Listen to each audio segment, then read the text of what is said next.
ልዩነት ፈጣሪው ነገር እምነት እንደሆነ የታወቀ ነው። በየትኛውም ቢዝነስ በየትኛውም ህይወት ውጤታማ የምንሆነው ባመንነውና እምነት ደግሞ በስራ ስለሆነ የሚገለጠው ባመንነውና በሰራነው ልክ ነው።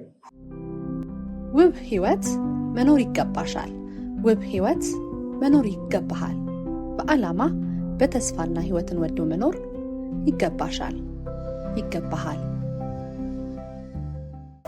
ሰላም ጤና ይስጥልኝ። ሲሳይ ምህረት ነኝ። ዛሬ የጎደለኝ እምነት ባይሆንስ የሚል ነገር ሼር አደርጋችኋለሁ። እንግዲህ በብዛት በምሰራበት ስራ በኔትወርክ ማርኬቲንግም እንዲሁም በሌላ ህይወት ውስጥም ሆነው በቃ እየሰራው ነው እኮ ግን እምነት ነው እንግዲህ ሰው ካመነ ያሳካል ስላላመንኩ ነው ማለት ነው የሆነ የጎደለኝ እምነት አለ ብለው የሚያስቡ ሰዎች አሉ። እና ዛሬ ራሳችን አንድ ጥያቄ ብንጠይቅ እንደውም የጎደለን እምነት ባይሆንስ ብዬ አስባለሁ። ይህንን ሳነሳ በልዩነት ፈጣሪው ነገር እምነት እንደሆነ የታወቀ ልዩነት ፈጣሪው ነገር እምነት ነው። በአንድ ዶክተር እና ስፔሻሊስት በሆነ ዶክተር መካከል ያለው ልዩነት እምነት ነው።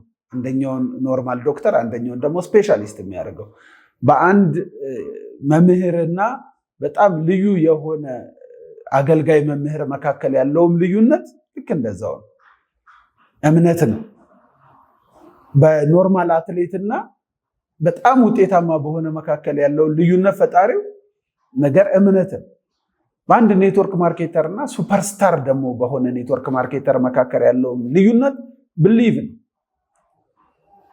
እውነት ነው። በአርክቴክትና ልዩነት ፈጣሪ አርክቴክቶች መካከል ያለውም ልዩነት ብሊቭ ነው።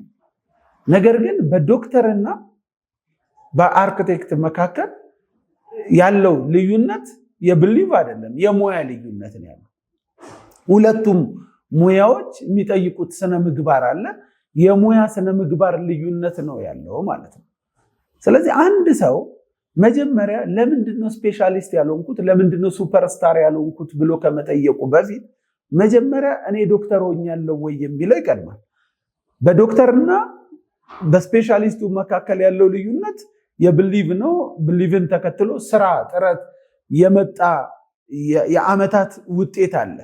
ልዩነት ፈጣሪው ነገር እምነት እንደሆነ የታወቀ ነው። በየትኛውም ቢዝነስ በየትኛውም ህይወት ውጤታማ የምንሆነው ባመንነውና እምነት ደግሞ በስራ ስለሆነ የሚገለጠው ባመንነውና በሰራነው ልክ ነው። በአብዛኛውን ጊዜ ግን ምን ያለው እንግዲህ ኔትወርክ ማርኬቲንግ ላይም ሌላም ስራ ላይ ያሉ ሰዎች እኔ የጎደለኝ እምነት ቢሆን ነው እንጂ ይላሉ።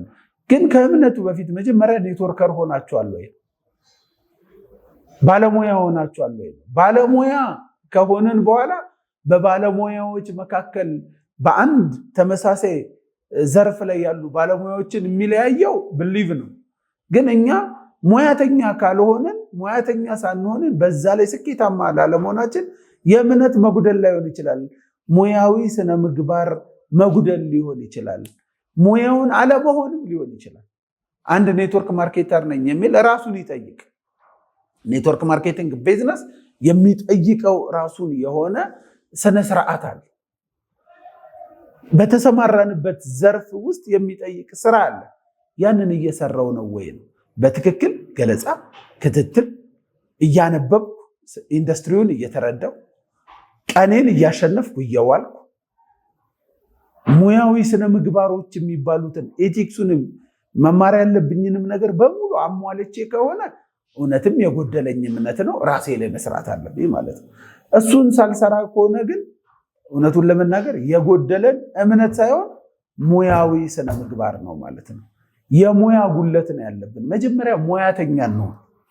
ሙያተኛ ሆነን እምነትን ስንደምርበት ውጤት ይሆናል። ሙያተኛ ሳንሆን ግን በምንም ተአምር በእምነት ያንን መሆን አንችልም።